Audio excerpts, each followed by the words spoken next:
Joe Biden announced in January his plan to choose the next Supreme Court justice on the basis of appearance. The Supreme Court. You never thought that would happen. Sociology department, maybe. Your company, perhaps. But the Supreme Court really matters. What does appearance have to do with ability or fealty to the Constitution? Joe Biden never explained. He'd indicate, to be fair, that he would prefer a lawyer for the job, maybe even a clever one. But mostly he said he wanted a black woman, genetics being the single most important factor in what we used to call judicial temperament.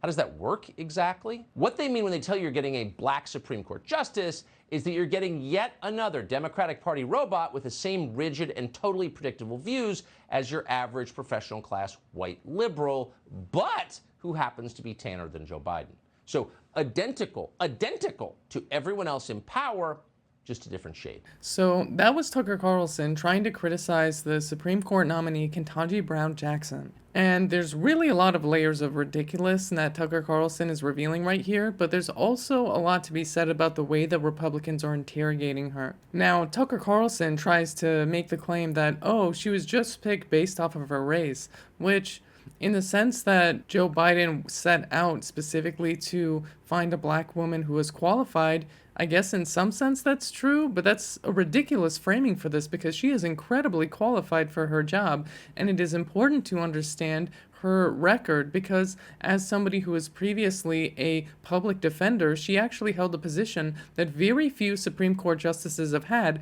It means that she's actually had to experience sitting on the side of the defense where she is actually having to put herself in the shoes of defending people who are being prosecuted for crimes. The reason why that's relevant is because for most average everyday people, that's the only side of the criminal justice system that they're ever likely to see. And so to be able to be in a position where your job is quite literally to sympathize with and to support people who are defending themselves against claims that they've committed a crime is a very important position for a Supreme Court justice to have held before. And the fact that she's a black woman means that that has also shaped her experience both as a judge and as a public defender in such a way that would make her more likely to be willing to put herself in the shoes of marginalized people across the country. And the reason why that is important is because we want Supreme Court justices who are willing to truly represent all of the different communities that exist within the country. And while somebody being of a marginalized community doesn't mean necessarily that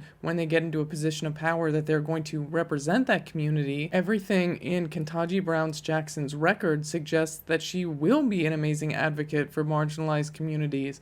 And I think that's exactly why Republicans are so upset, and that's exactly why Tucker Carlson is so upset, because ultimately, Ketanji Brown Jackson represents one of the best candidates that I think we've seen for the Supreme Court in a very long time. And look, I want to be clear, I'm a socialist, and I criticize Joe Biden on nearly a daily basis. So this claim right here... And the shade, to be fair, does make all the difference. That's the whole point of the exercise. Because of the way that she looks, Brown Jackson, who again is just a garden variety white liberal in what she believes, but because of the way she looks, this nominee will get nowhere near the vetting of a typical Supreme Court justice. I think is ridiculous, obviously on two fronts. The first, most obvious front is very bold of Tucker Carlson to say that Ketanji Brown Jackson is in any sense white in her thinking.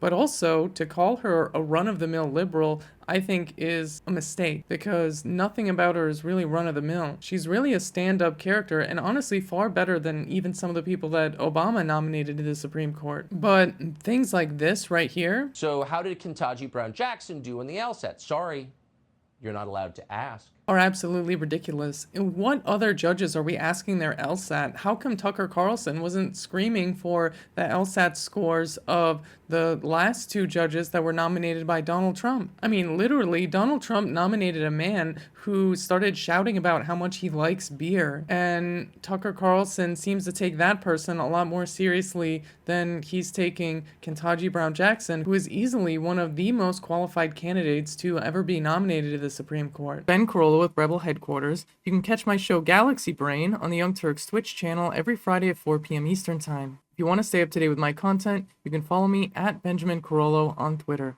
And lastly, to those of you who might be wondering or have noticed, my pronouns are in fact she, her.